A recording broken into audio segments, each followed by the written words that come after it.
다들 잘 계셨죠? 네, 5일 동안 못 봤네. 이런. 예. 매일보다 5일 동안 안 보면 궁금하지 않아? 하나도 안 궁금해요? 네. 우리 성지순례를 다녀왔는데요. 오대산 성지순례. 우리나라도 오대가 있잖아요. 그 강원도에 우리 중대 상원사 보궁을 다들 알고 있죠. 그런데 이제 우리는 오대산 하면 중대 상원사 보궁만 생각을 해서 그 중국 오대산도 비슷하겠거니 생각을 하는데 거기는 5대가 다 있더라고요. 동대, 서대, 북대, 중대 다 정상에 있어요. 그리고 절이 우리나라 문화랑 참 다르죠. 중국을 이렇게 보면 산 등성이에 그 꼭대기에 절을 만들어 놨어요. 우리나라는 산 꼭대기에다 절 만들어 놓는 데는 못 봤죠? 어디가 산 꼭대기에다 만들어 놨나? 아무리 생각해도 생각이 안 나죠. 아니, 산 꼭대기에, 정상에 정상석이 있잖아. 보통 대청봉 하면 대청봉, 천왕봉 하면 천왕봉, 정상석이 있는데 여긴 절이 있어요. 절이. 왜 우리나라에는 정상에 절이 없을까? 뭐 여러 가지 이유가 있겠지만 일단은 살기가 너무 힘들죠. 정상에 있으면 이렇게 물이 제일 중요하잖아요. 물을 매일 어떻게 길어다 정상에서 물 나오는 데까지 내려가려면 아무리 안 내려가도 200m는 최소한 내려가야 될 텐데 그 주위에 물 나올 때까지 그걸 매일 길어 먹을 생각을 하면 참 어렵죠. 그럼 중국 사람은 괜찮은가? 왜 그런지 모르겠는데 그냥 농담 삼아서 이렇게 떼놈이라서 안 씻어도 뭐 이제 뭐 빨래를 안 하고 몸을 안 씻어도 한 1년 정도는 안 씻어도 되지 않겠나? 근데 우리나라는 기본적으로 이렇게 국민들이 좀 깨끗합니다. 그래서 많이 씻고 그러잖아요. 우리나라에 이렇게 스님들이 수행터를 이렇게 찾는데 제일 중요한 게 물이에요, 물. 물이 나는 토구를 만들더라도 물 나는 옆에다 만들지 물하고 멀리 나는 데는 절대 만들지 않아요. 풍수하고도 또 관계가 있고. 저는 아마 그것이 가장 중요한 원인이라고 추측을 해요. 근데 중국에도 이제 뭐 그런 걸 중요하게 여기겠지만 그렇게 물 기르고 하는 것을 수행으로 삼아서 그런지 먹는 물만 떠서 그런지 별로 안 중요한 게 여기는가 봐요. 또 산등성이는 이렇게 살면 바람이 또 너무 세잖아요. 그거 어떻게 살아가나 몰라. 이 오대산은 크기가 굉장히 크더라고요. 그 우리나라 지리산보다 훨씬 커 보이던데요. 하루 종일 이제 차를 타고 빙빙빙 돌면서 북대, 동대, 서대, 남대, 중대 다 돌았어요. 우리는 이제 그 자장율사가 이제 오대산에 가서 기도해서 부처님 사리와 바루 가사를 이렇게 전수를 받았다고. 거기서 받은 사리를 우리나라 와서 통도사, 태화사, 황룡사 이렇게 세 곳에 봉안을 했고 그것이 또 퍼져서 상원사 보궁하고 봉정암하고 영월 법풍사하고 정암사 이렇게 그 사리를 모셨다고 그래 돼 있습니다. 그렇다면 자장율사가 오대산에서 어떻게 기도했어? 어디서 기도했을까?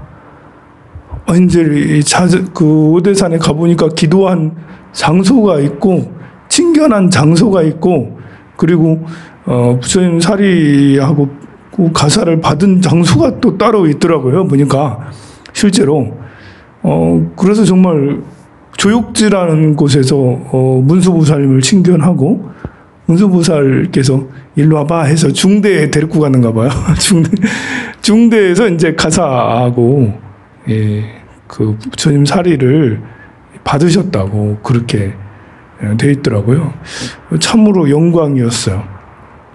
우리나라 이제 이렇게 지금 현재 그 절의 사찰의 어떤 문화, 분위기 이런 거는 원효 의상 스님의 이제 그런 유지와 원효 의상 스님의 법력에 의해서 이렇게 쭉 지금까지 내려와서 어느 절에 고찰 가보면 이것은 원효 스님이 창건했습니다.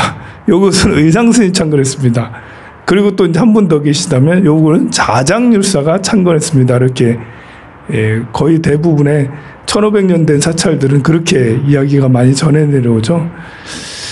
그 중에 이제 우리나라의 부처님 사리를 모셔와서 봉안한 이런 그 부처님 사리신앙, 이것은 자장율사 덕에 자장율사께서 이렇게 사리를 모셔와서 봉안했기에 그 부처님 사리에 대한 마음은 더욱더 각별하게 되고, 또 5대 보궁 참배는 스님들한테도 수행 삼아서 매년마다 참배하는 그런 장소고, 또 제가자들한테도 뭐 1년에 아니면 몇 년에 한 번씩이라도 꼭 한 번씩 5대 보궁 참배하는 것이 우리 제가 수행자들의 하나의 어떤 문화 중에 하나예요. 그런 거 보면 우리는 자장율사께서 오대산에 이렇게 가서 문수보살님을 친견해서 그 법을 받은, 자장율사께서 그 오대산 수행하기 전에도 수행을 하셨겠지만 오대산에서 그 문수보살님을 친견한 그 이후 법력이 더 커지시고 그 법으로 우리나라에 이렇게 불법이 더 크게 전파돼서 결국은 문수보살님의 그런 은혜로, 문수보살님의 가피로 우리나라 사찰, 우리나라 불교가 그렇게 큰 영향을 받지 않았나. 문수보살님께서 사리를 이렇게 모셔오지 않았다면 통도사도 있지 않고 또 우리 또 울산불자의 이런 분위기도 많이 달랐으리라 생각이 돼요. 그래서 문수보살님을 부모로 두고 그것을 자장율사가 전에 오셔서 문수보살님의 우리들은 자식들이 아닌가. 전에는 그런 생각 안 했는데 이번에 순례를 하면서 우리는 문수보살의 큰 가피를 얻으면서 살아온 대한민국 불자들이 아닌가, 그 은혜를 생각하게 됐습니다. 그 오대산에는 108개의 사찰들이 있다고 그래요. 거기에 전부 다 문수보살님을 모셔줘. 문수보살을 모시고 다 불사를 하고 수행을 하고 그렇다 합니다. 장엄하지 않을 수 없어요. 산세는 설악산처럼 그렇게 화려한 산세이기보다는 지리산처럼 이렇게 넓고 큰 품을, 넓고 큰 도량이 큰 느낌을 받습니다. 그 산 아래 그 얼마나 먼지, 뭐 산서성도 멀지만 산서성도 굉장히 멀거든요.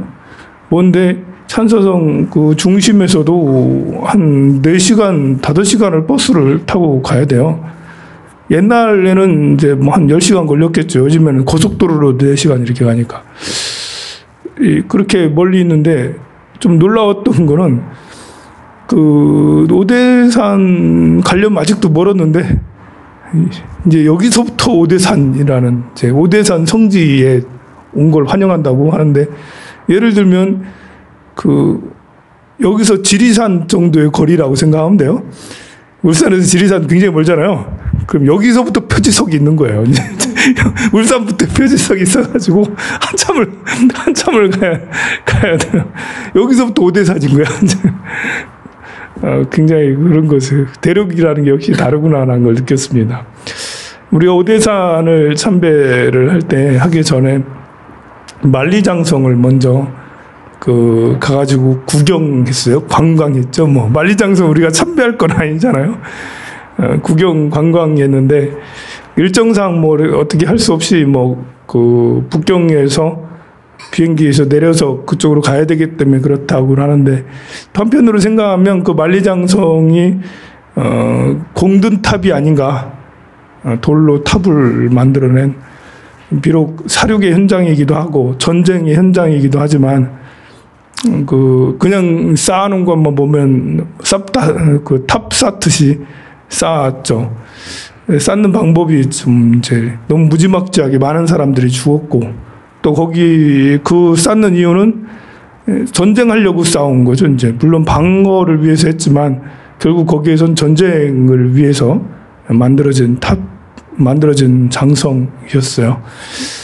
하지만 우리들은 그런 곳에 가면 이제 여기에서 그 고생한 그런 근로자들, 그리고 여기서 돌아가신 영가님들 모두 다 극락세계 왕생하시라고 그렇게 축원을 해야 될 게 우리가 해야 될 일이죠. 우리가 장례식장을 무서워할 게 아니고 공동묘지를 무서워할 게 아니고 돌아가신 사람들의 유고를 보고 무서워할 게 아니고 우리는 그들을 위해서 축원을 해주고 기도를 해줘야 될 게 우리 불자가 해야 될 일이죠. 스님만 그래야 되는 게 아니고 여러분들도 마찬가지죠. 아이 무서워하면서 소름 끼친다고 그럴 게 아니고요. 밤중에 한밤중에 귀신을 만나도 무섭죠. 저도 귀신 만나면 무섭습니다. 그러나 이제 무서운 건 처음에 섬뜩하고 그 다음부터는 바로 정신을 차려서 이 악귀 이렇게 떠도는 게 악귀랑 비슷한 거거든요. 이 악귀 영가님들 그만 이제 떠돌아 다니시고 극락세계에 꼭 왕생하시라고 그렇게 기도해야 될 게 우리 아닙니까?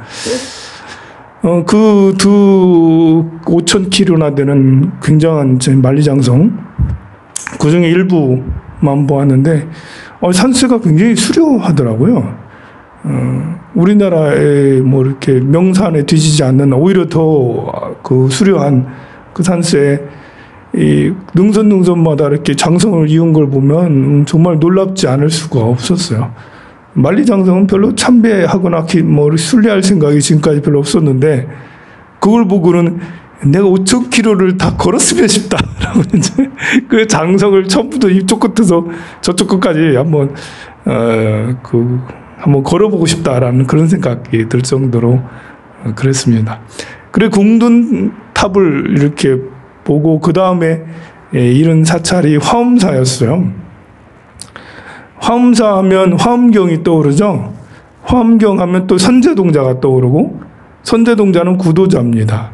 구도자가 53명의 선지식을 찾아다니면서 법을 묻는 것이 주요 골자가 화엄경 입법계품에 나오는 이야기입니다. 한 4분의 1 정도, 화엄경의 4분의 1 정도가 그 이야기로 이렇게 이루어져 있어요. 보면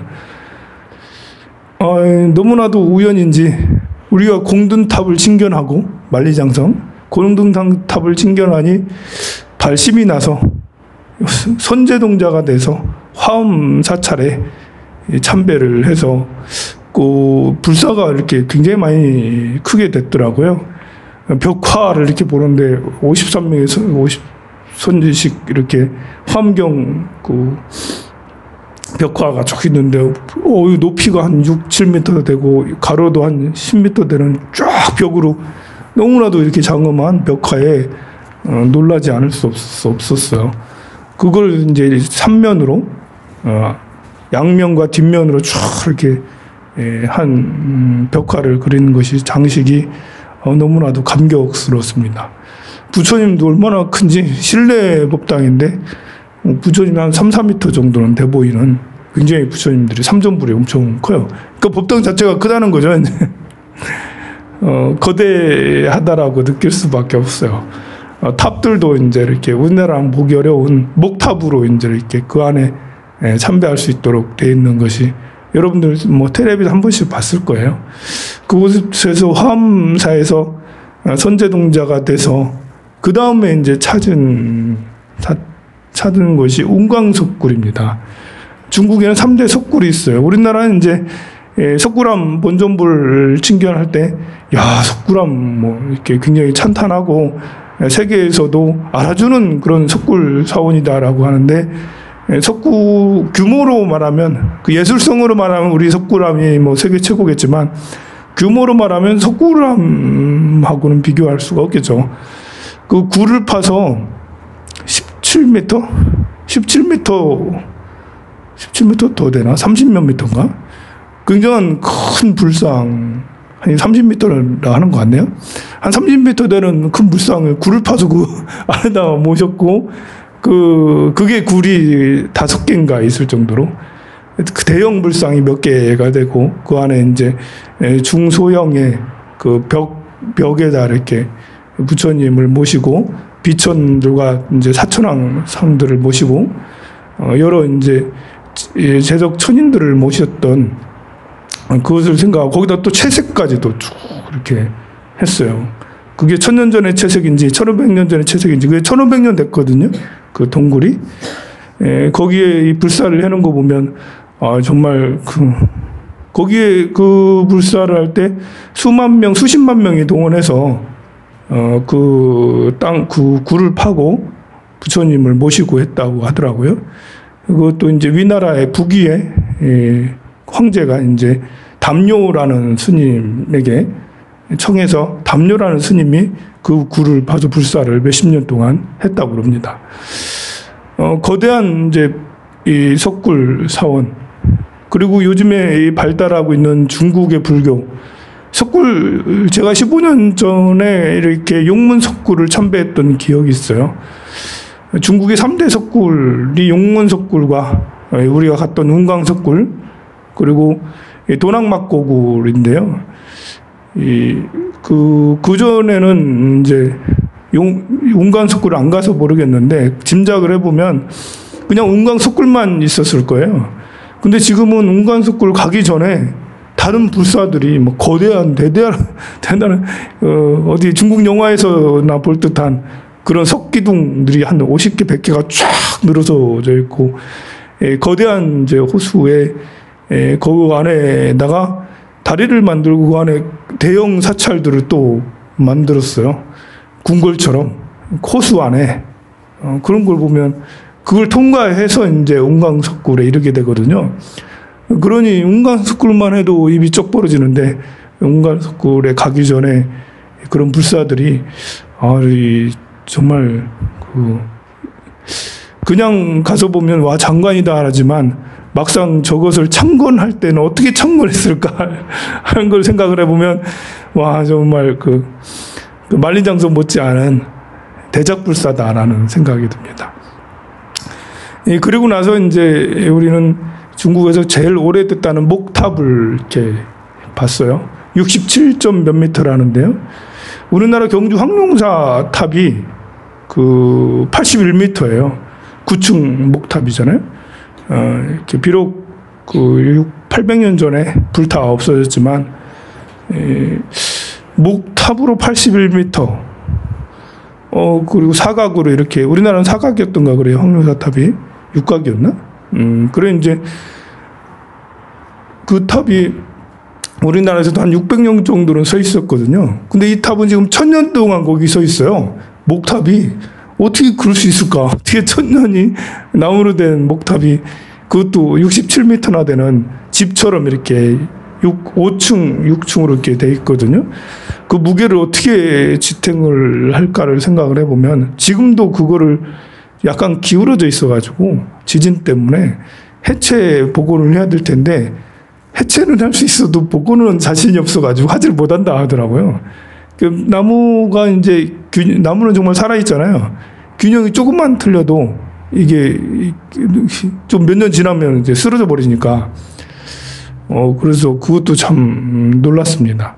거기에 또 운석이 있어가지고 운석이 그 일대 산소성에 떨어졌는데 그 운석을 그 절에 석가탑이라는데 응연목탑이라고도 하고 거기에다 이제 탑 앞에다 딱 모셨더라고요. 그 일대 사람들은 그 운석이 영험하다고 운석 참배도 많이 하고 그 운석의 힘 때문에 그 목탑이 지금까지 쓰러지지 않고 번개를 뭐 50번 맞았다든가 100번 맞았다든가 목탑이 번개를 1000년 동안 번개를 엄청나게 많이 맞아봤나가 봐요. 그런데도 이제 지금까지 견뎠어요. 거기에 또 이렇게 그 목탑의 중턱에서 또 부처님 사리를 발견해서 부처님 사리를 따로 옆에다 모셔서 우리 친견하고 거기서 기도도 하고 했습니다. 그래서 생각에 이제 운강석굴의 광대함을 보고 부처님 사리까지 친견했으니 이제 오대산에 이를 수 있지 않겠나. 오대산에 그냥 이르지 않고 우리가 절에 가면 일주문을 통과하고 천왕문을 통과하면서 업이 정화되듯 그렇게 그 부처님 사리를 친견해서 마음의 미혹 어리석음이 물러서지고 지혜가 일어나 오대산에 이르지 않겠나 싶습니다. 둘째 날도 이렇게 일정이 빡빡했는데요. 마지막으로 이제 놀라운 사찰을 또 갔어요. 계속 놀랍기만 해. 이제 형공사라고 절벽에다가 절을 지어놨어요. 제가 사진까지 올려놨잖아요. 절벽에다 절을 지어놨는데 저걸 어떻게 건축을 했을까? 보기에도 위태로운데 그거를 절벽에다 절을 지으려면 당시 크레인도 없었을 거고, 아니 절벽에다 밧줄을 매가지고 그렇게 해서 건물을 짓고 했을까? 아니 우리 그 63빌딩 같은 빌딩은 유리창 청소하는 사람이 있다고 그러잖아. 그 해가지고 줄타기 해가지고 세상에 저를 그런 식으로 지었을까? 할 정도로 완전 절벽에 저를 지었는데 보기에도 놀랍고 안에 이제 수많은 불상들이 그리고 여러 신상들이 있었어요. 그 절은 그 모시게 된 게 그 앞전에 이제 황제가 폐불을 심하게 했습니다. 스님들을 다 내쫓고 절을 다 불태우고 없애고 막 그런 이제 무죄가 있었는데 이 무죄가 열반 돌아가시기 전에 내가 너무 잘못했다 이제 참회의 마음이 일어나가지고 자기 아들한테는 불사를 다시 크게 일으키라고, 내가 너무 잘못 살아서 이렇게 빨리 죽는 것 같다고 해서 이제 그 아들한테 신신당부를 해서 그 아들이 아버지를 위해서 지은 사찰이라고 하는데, 그래서 그런지 다음에는 회불이 당하지 않도록 거기에 도교의 또 여러 가지 토착 신앙의 그런 신상들까지 다 모시게 했어요.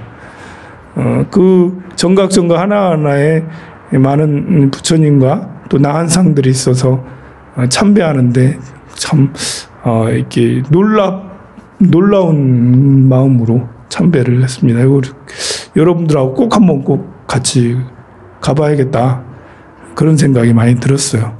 경치도 엄청 아름답거든요, 세상에.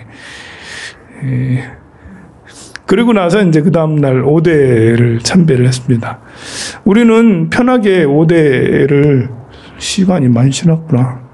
편하게 오대를 이렇게 비록 비포장 도로에 우리나라 같으면 이렇게 자연 환경 운동가들이 그렇게 산에다 길내서 차가 다니게 하는 걸 적극 못하게 했겠지만, 그래도 중국이라서 그런지 옛날부터 해놔서 그런 건지, 그래서 포장비로 안 됐지만 비포장 도로로 그 털털거리는 봉고를 타고 등성이를 얼마나 하루 종일 등성이를 다녔어요.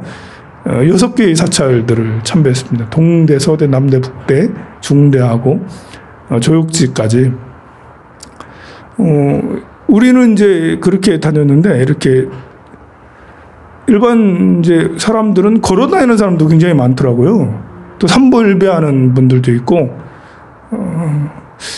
너무 이렇게 편하게 순례하는 것이 좀 부끄러웠어요. 그 5대 5군데를 참배하고 그 꼭대기마다 절들이 다들 이제 수많은 사람들이 복작복작하게 참배하는 걸 보고 여기가 불국토구나, 이 커다란 산 밑에 수만 명의 스님들과 불제자들이 있다니까 참 굉장히 부럽기도 했습니다. 오대산은 굉장히 이렇게 오지에 있는데, 그리고 거기에 문수보살님께서 가피를 많이 주셔서 그런지 문수보살 발자국이 2군데나 있어요.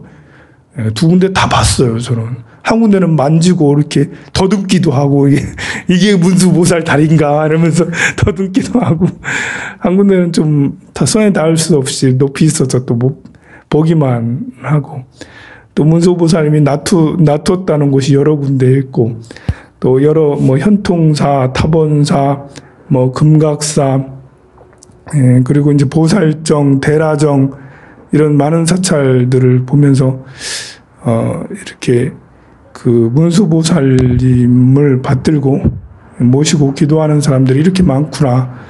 그리고 108개의 사찰이 있다라는데 우리가 본 곳은 10군데, 10몇 군데밖에 되지 않거든요. 근데 이제 대부분의 많은 사찰들은 문을 열지 않는다고 그래요. 관광객이나 이제 참배객에게 폐쇄해서 수행만 하는 그런 사찰들이 거의 대부분이랍니다. 거기에는 또 비구니 교육대학이 있는데 한 3,000명, 4,000명이 거기에서 수학하고 있다고 그래요. 비구니 교육대학입니다. 제가 이렇게 산수 풍수를 잘 볼 줄은 모르지만 그 위에서 이렇게 밑에 볼 때는 뭐가 좋나 싶었는데 밑에서 이렇게 곳곳의 절들의 풍수가 아이고 뭐 이렇게 지리산 화엄사 못지 않은 화엄사도를 보면 그 노고단에서 쭉 내려오는 주령이 화엄사로 쭉 내려 꽂았거든요 보면.